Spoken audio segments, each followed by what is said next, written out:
Amém. Podeis vos assentar. Pastor Charles.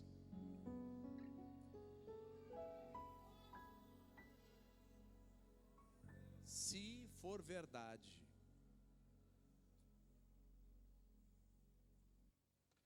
que nós vamos atravessar o Nordeste inteiro e o Norte,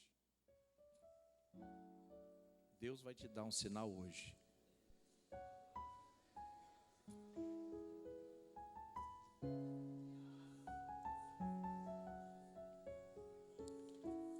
Mas Ele já te dá um sinal hoje, porque é aquilo que você esperou por muito tempo.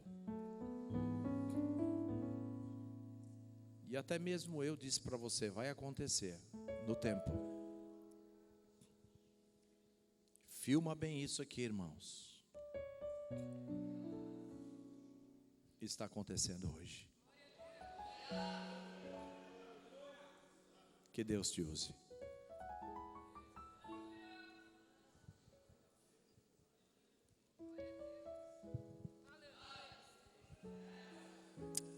Glórias a Deus.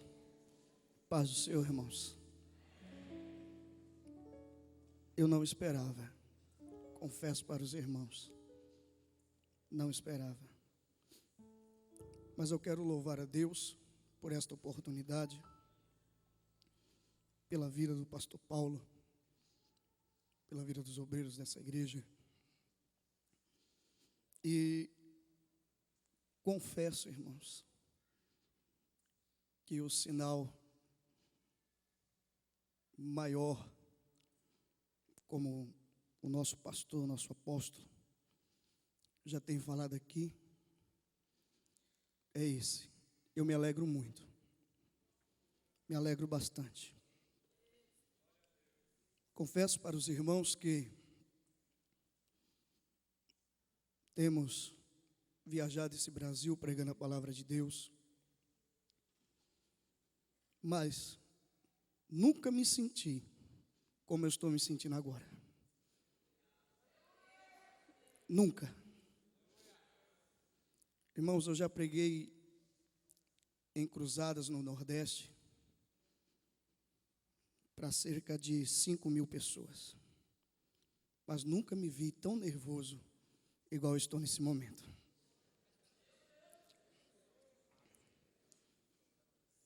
Esse altar tem fogo, irmãos.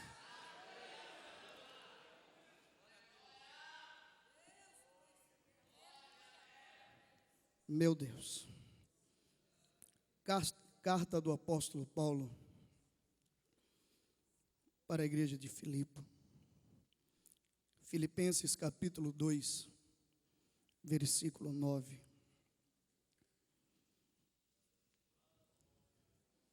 Filipenses capítulo 2, versículo 9.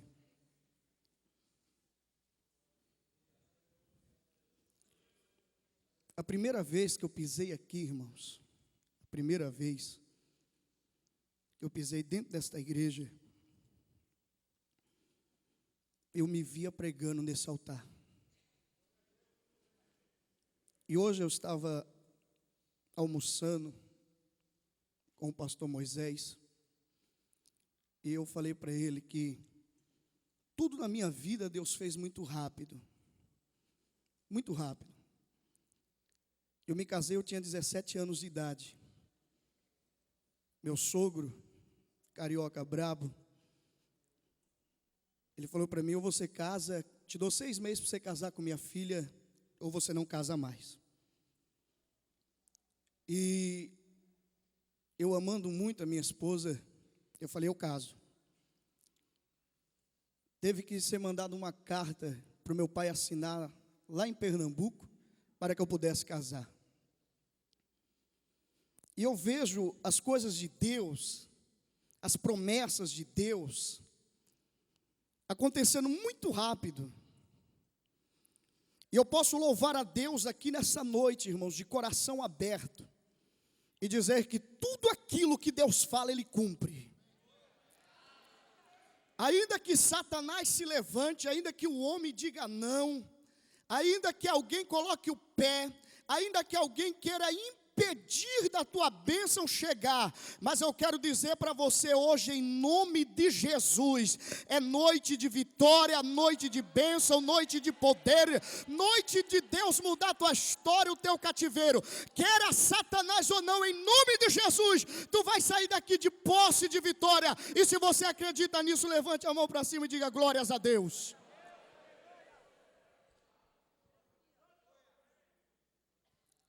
Diz-nos assim o texto, somente o versículo 9 do capítulo 2. Pelo que também Deus o exaltou soberanamente, e lhe deu um nome que é sobre todo o nome.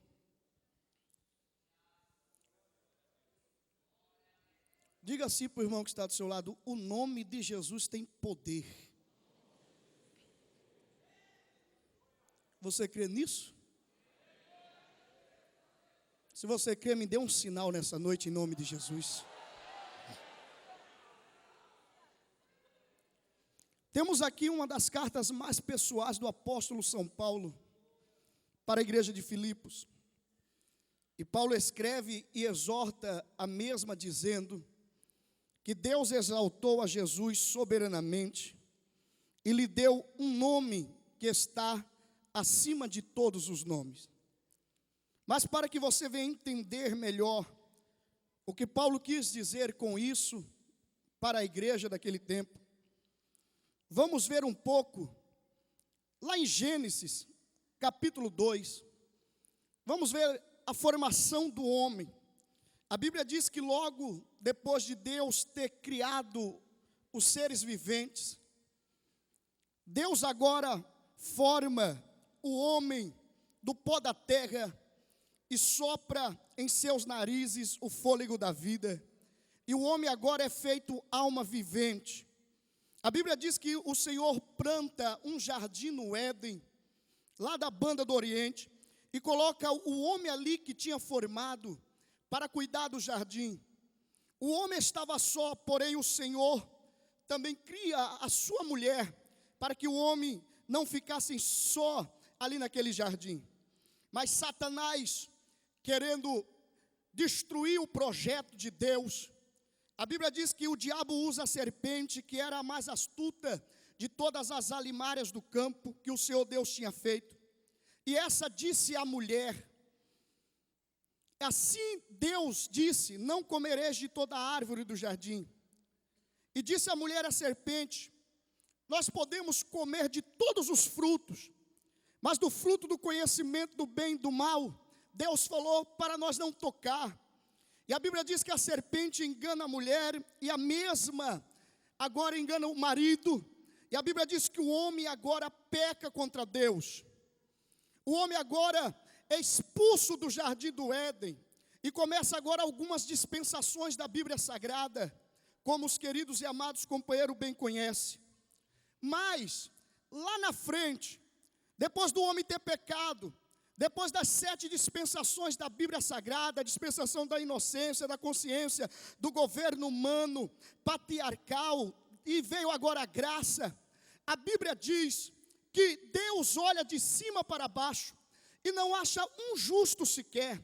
Ele olha de cima para baixo e diz, eu estou procurando um homem que esteja na brecha, que esteja tampando o muro para que eu não destrua essa terra, só que a ninguém achei.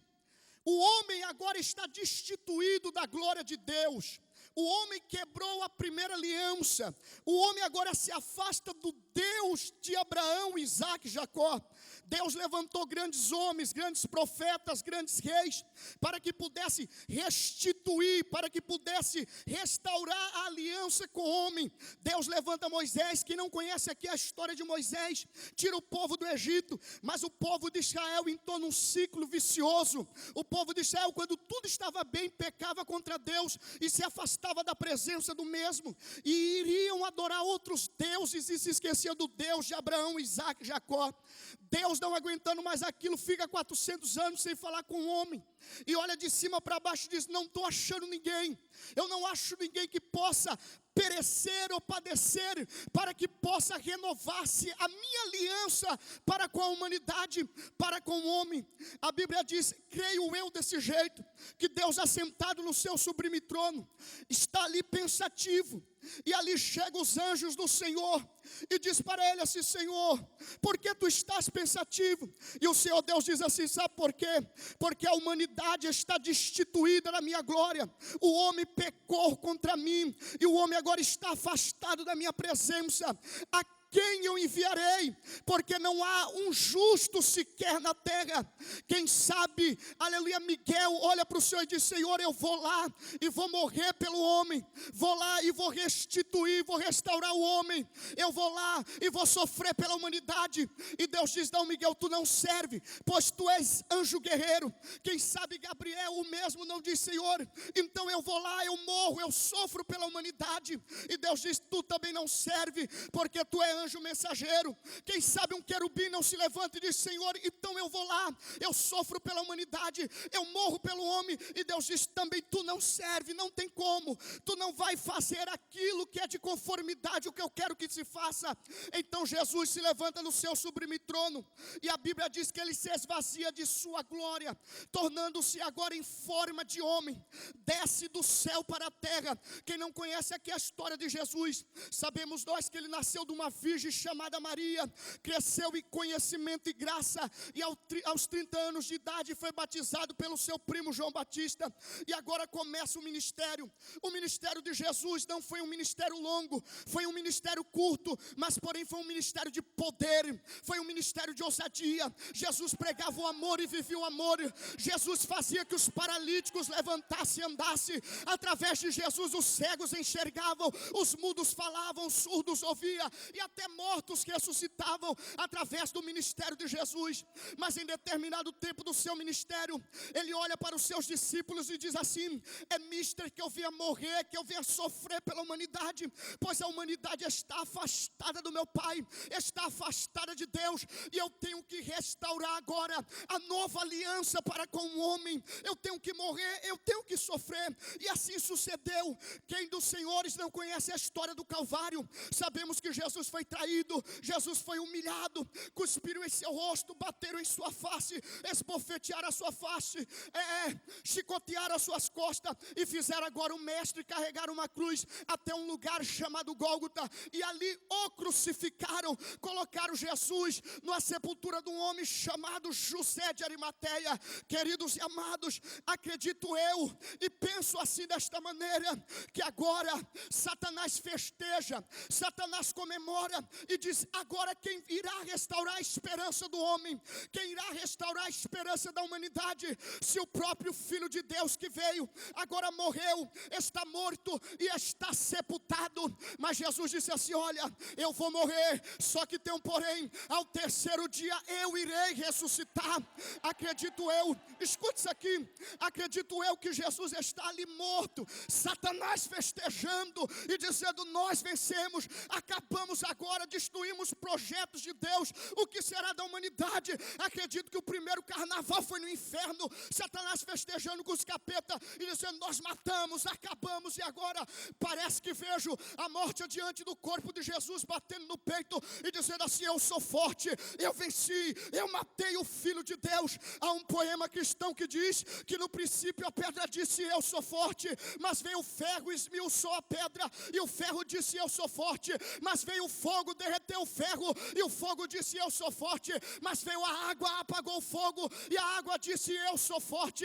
Mas veio o sol com seus raios solares, evaporou as águas, e o sol disse: eu sou forte. Mas veio as nuvens, tampou o brilho do sol, e as nuvens disseram: nós somos fortes. Mas veio o vento, soprou sobre as nuvens, e o vento disse: eu sou forte. Mas veio a montanha, parou os ventos, e a montanha disse: eu sou forte. Aí veio o homem com toda a sua tecnologia, acabou com as montanhas, destruiu as montanhas, e o homem egocêntrico como é, agora bate no peito e diz: o forte sou eu. Aí vem a dona morte, aquela que ninguém gosta de receber sua visita, ceifa a vida do homem, acaba com a vida do homem, e a morte bate no peito e diz: eu sou forte. Mas a morte foi dar de cara com um homem chamado Jesus de Nazaré.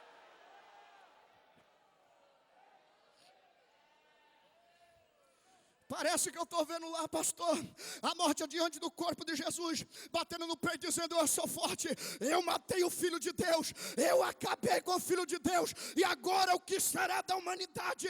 Passa-se o primeiro dia, passa-se o segundo dia, quando chega no terceiro dia, Deus olha de cima para baixo, olha para a morte batendo no peito, e dizendo: eu matei a Jesus, e brada com voz de trovão, e diz assim: morte, morte, sai da frente, morte, porque o meu filho Jesus, ele irá ressuscitar.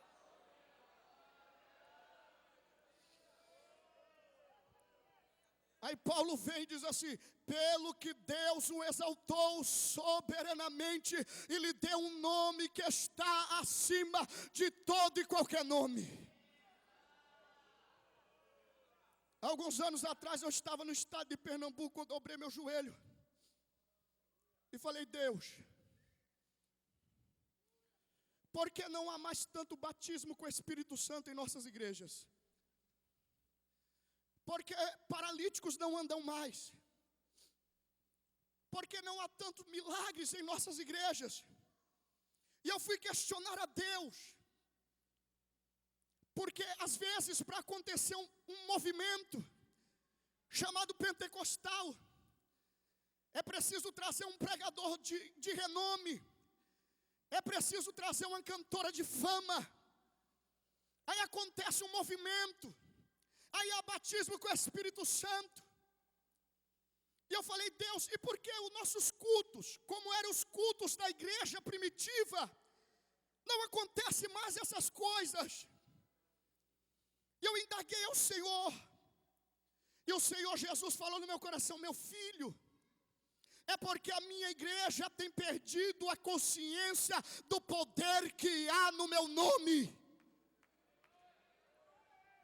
Não é que Deus irá te dar poder, Ele já te deu.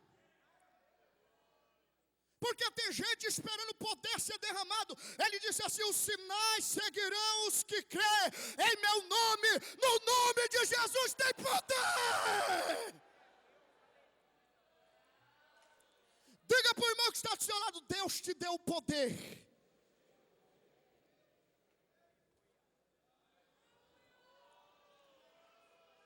Quem crê nisso? E Jesus me disse: meu filho, eu já te dei o poder. É como se Jesus pegasse um cheque em branco, assinasse e dissesse: pode usar, preenche. Pode preencher. E ele diz assim: estes sinais seguirão os que crerem. Em meu nome expulsarão demônios. Por que tu está com medo da macumbeira? Por que tu está com medo de maldição? Por que tu tem medo de passar na porta do cemitério, se Deus te deu poder sobre os demônios?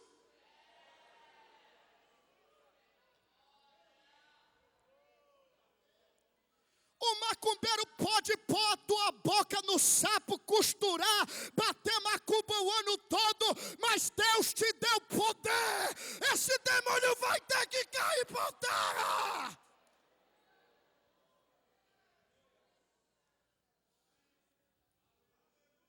Jesus separa em Lucas capítulo 10, 70 discípulos, de 2 em 2, diz assim: ide pelas aldeias volados, pregai minha palavra, proclamai o meu nome. E ele sai pregando, daqui a pouco eles voltam e dizem assim: Senhor, teu nome tem poder, porque os demônios se submetem a nós. Eu passei no estado de Minas Gerais.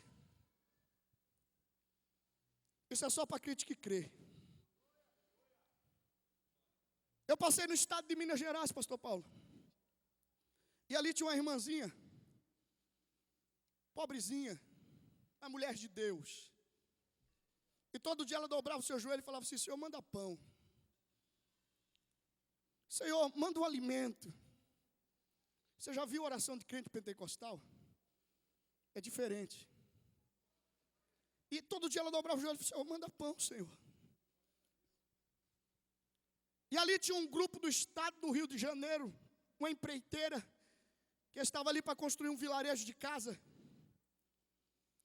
E o encarregado da obra ali era um camarada meio incrédulo. E todo dia ele escutava aquela irmã orar. E a irmã orava e dizia: Senhor, manda pão. Certo dia ele juntou alguns pedreiros e disseram assim: puxa vida, todo dia eu escuto essa irmã ir orar e pedir pão para Jesus. Sabe o que nós vamos fazer? Nós vamos no supermercado e vamos pregar uma peça nela. Nós vamos no supermercado, vamos fazer uma compra bem grande para ela e vamos dizer que foi o diabo que mandou dar para ela. E eles foram, irmãos. Fizeram uma compra enorme para a irmã. Daqui a pouco eles voltaram, bateram na porta da irmã. Pegaram as compras, jogaram assim. E disseram assim: olha, irmã, todo dia eu escuto a senhora pedir pão para o seu Jesus. Mas o seu Jesus parece que é surdo. Mas o meu Deus, que é o diabo, mandou entregar isso aqui para a senhora. E ela olhou para a compra, olhou para eles, olhou para cima e disse: glória seja dado ao nome de Jesus de Nazaré. Um olhou para o outro, arregalou os olhos e disse: mas por que a senhora está dando glória para Jesus, se nós está dizendo que foi o diabo que mandou dar para a senhora? Ela olhou e disse: sabe por quê? Porque quando o meu Jesus manda, até o diabo tem que abençoar o crente. Ei, escute isso aqui, se prepare para dar glória. Queira Satanás ou não, eu e tu e eu, vai sair daqui de posse da vitória. Você crê nisso? Levante a mão para cima e glorifica Ele.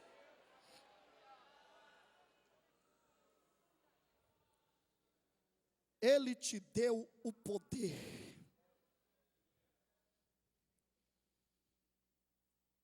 Quando eu me converti na casa da minha mãe no centro de Macumba, eu aceitei Jesus, eu tinha 13 anos. Minha mãe disse assim: ou Jesus ou rua. Se tu ficar com Jesus, tu vai para a rua. Não quero crente na minha casa. Aos 9 anos de idade eu já cheirava cola. Minha mãe se separou do meu pai, eu tinha 5 anos de idade. Eu falei: mãe, eu prefiro Jesus. Ela falou: então você vai para fora. Eu tinha uma avó abençoada. Deus já levou ela. E todo dia que minha mãe saía para trabalhar ou para beber, minha avó pegava, me colocava para dentro, me escondia. E falava: não, filho, tu vai dormir dentro de casa. E eu falei: Deus, eu não aguento mais essa situação. Eu sou menino. Eu não aguento mais isso. E certo dia, eu tinha um pastor abençoado. Eu fui falar ao meu pastor: pastor, eu não aguento mais a prova. Eu vou sair da igreja. E ele olhou para mim e falou: problema seu, você que vai para o inferno. E aquilo acabou comigo, irmãos. E eu cheguei em casa mais arrasado ainda. E nesse dia minha mãe chegou bêbada. E ela olhou para mim. E quando ela olhou para mim, eu estava chorando. E ela deu uma gargalhada. E disse assim para mim: vai procurar o teu Jesus. Vai procurar os crentes na tua igreja. Eu não te quero aqui. E eu comecei uma campanha. Dentro do banheiro eu orava escondido. E toda madrugada eu dobrava meu joelho dentro do banheiro e falava: Senhor, eu não aguento mais isso. Eu quero que o Senhor salve a minha mãe. Porque eu creio no poder que há no teu nome. E eu dobrava o joelho de madrugada e orava: Senhor, tem misericórdia. E toda sexta-feira a macumba comia solta dentro de casa. E eu dobrei o joelho, comecei essa campanha. No último dia da campanha, eu estava tão angustiado, tão amargurado. Eu dobrei o joelho e falei: Deus, é o último dia que eu vou orar. Eu senti como a mão grudou na minha garganta e disse: eu vou te matar hoje. E eu fiquei ali faltando ar. E eu falei: Deus, tem misericórdia de mim. Eu escutei uma explosão dentro do banheiro, irmãos. E eu saí dali de dentro, fui dormir. No outro dia, minha mãe brigou lá com a macumbeira e disse assim: dentro da minha casa nunca mais vai ser feita macumba aqui. Hoje, para a honra e glória do Senhor, minha mãe faz parte da Assembleia de Deus, do Ministério de Santos, lá na cidade de Mogi das Cruzes, porque Deus é fiel. Ei, diabo não vai segurar o teu marido por muito tempo. Jesus vai pegar ele lá, vai trazer para a casa do Senhor, vai salvar ele. O diabo não vai segurar o teu filho por muito tempo nas drogas. Jesus vai salvar ele em nome de Jesus. Este nome tem poder. Jesus continua dizendo: em meu nome falarão novas línguas, pegarão nas serpentes, e se beberem alguma coisa mortífera, não lhe fará dano algum. Colocarão as mãos sobre os enfermos e os curarão. Diga para o teu irmão: Deus te deu poder. Colocarão as mãos sobre os enfermos e os curarão. Não tem enfermidade que resista ao poder do nome de Jesus. Não tem enfermidade que resista ao poder que há no nome de Jesus. Sabe o que eu quero dizer para você? Hoje Jesus tem um milagre para realizar na sua vida. Se você entrou dentro desta casa aqui enfermo, Jesus vai te curar hoje. Jesus vai operar um milagre na tua vida hoje. Não me importa onde seja a enfermidade, se é no sangue, nos ossos, se é na carne, mas hoje Jesus vai fazer um milagre na sua vida. Você quer nisso, que o nome de Jesus tem poder? Então diga assim: eu recebo o milagre em nome de Jesus.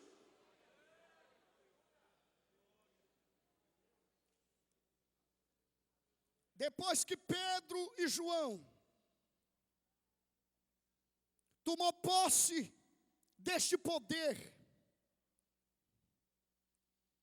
a Bíblia diz que em Atos capítulo 3, que todo dia se punhava um paralítico na porta do templo chamado Formosa.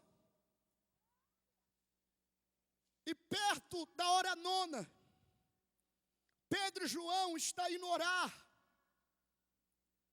E o paralítico está lá, mendigando. E quando Pedro e João vêm,